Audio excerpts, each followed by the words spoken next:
کریم کی وہ شخصیت ہے کہ جن کو اللہ تبارک و تعالیٰ نے بچپن میں آغوش مصطفیٰ صلی اللہ علیہ وآلہ وسلم میں دے دیا۔ آپ یوں کہہ سکتے ہیں پروردہ نگاہ مصطفیٰ صلی اللہ علیہ وآلہ وسلم ہے یہ، کہ باقی اصحاب کا تعلق بھی حضور علیہ السلام کے ساتھ تھا، لیکن وہ کبائر جا کے ملے۔ لیکن حضرت علی وہ ہیں جنہوں نے آنکھیں ہی اس وقت کھولی جب حضور علیہ السلام کو دیکھا، اس سے پہلے کسی کے لیے آنکھیں ہی نہیں کھولی۔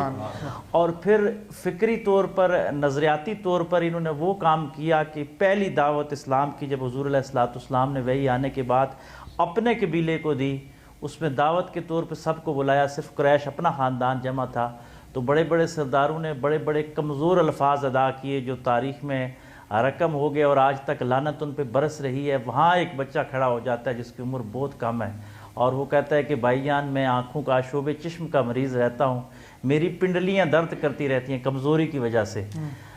لیکن آپ نے جو کچھ کہا آمنا و صدقنا، میں آپ کے ساتھ ٹھہرا رہوں گا اور ہمیشہ اس پہ استقامت رکھوں گا۔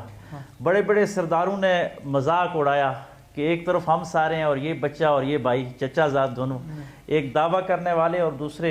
اس دعوے کی حقیقت کو تسلیم کرنے والے۔ لیکن دنیا نے دیکھا کہ وہ بڑے بڑے سردار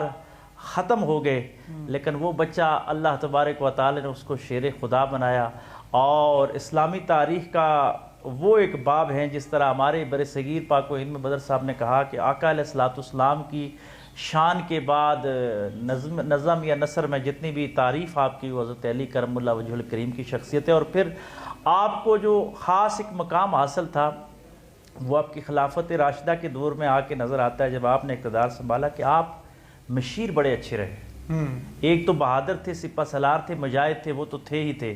لیکن مشاورت کا یہ انداز تھا کہ حضور علیہ السلام کے بھی مشیر خاص،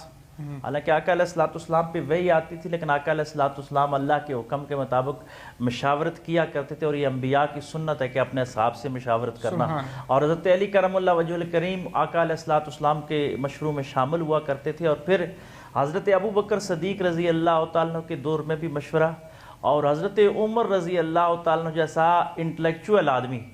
جس کے بارے میں انگریز یہ کہتا ہے کہ اسلام میں 3 بڑے دماغ گزرے، ان میں ایک حضرت عمر کا دماغ ہے۔ حضرت عمر یہ کہتے ہیں، انہوں نے پابندی لگائی ہوئی تھی کہ میری جو حکومت ہے، یعنی آپ نے کیپٹل نہیں چھوڑنا۔ جو بڑے انٹلیکچوئل ہوتے ہیں نا، آپ نے دیکھا ہوگا حکمرانوں کے کچھ ایسے مشیر ہوتے ہیں جن کو یہ آرڈر ہوتا ہے کہ آپ نے شہر سے باہر جانا ہے تو حاکم کو بتا کے جانا ہے، کیونکہ آپ کی پوسٹ وہ ہے کہ آپ کی پوسٹ میں ہے، تو کبھی بھی ضرورت پڑ سکتی ہے۔ تو حضرت علی کے لیے یہ حکم حضرت عمر نے کہا تھا کہ آپ مدینے سے باہر جب جائیں گے تو پوچھ کے جائیں گے، اجازت لے کے جائیں گے، ہو سکتا ہے کوئی مسئلہ ایسا آ جائے کہ آپ کی ضرورت ہو۔ اور یہ بھی تاریخ گواہ ہے کہ حضرت عمر جیسا آدمی مشکل کشا کا جو لقب دیتا ہے، یہ حضرت عمر کی زبان سے پہلی بار نکلا کہ وہ یہودی جب سر لے کے آ گیا، قبر سے اٹھا کے ایک قبر سے نکال کے سر لے کے آ گیا کہ جی کیسے اس کو عذاب ہو رہا ہے، آپ مسلمانوں کے تو ہاں کہ یہ آگ کا عذاب ہے اور اس کا جو سر ہے وہ تو ٹھنڈا ہے۔ تو حضرت عمر فاروق رضی اللہ تعالیٰ کی بارگاہ میں تو انہوں نے کہا کہ اس کا جواب حضرت علی کرم اللہ وجہ الکریم دیں گے۔ تو قربان جو حضرت علی کی فقاہت پہ اور آپ کے ادب پہ اور علم پہ، کہ آپ جب کھڑے ہوئے ڈائس پہ تو آپ نے یہ کہا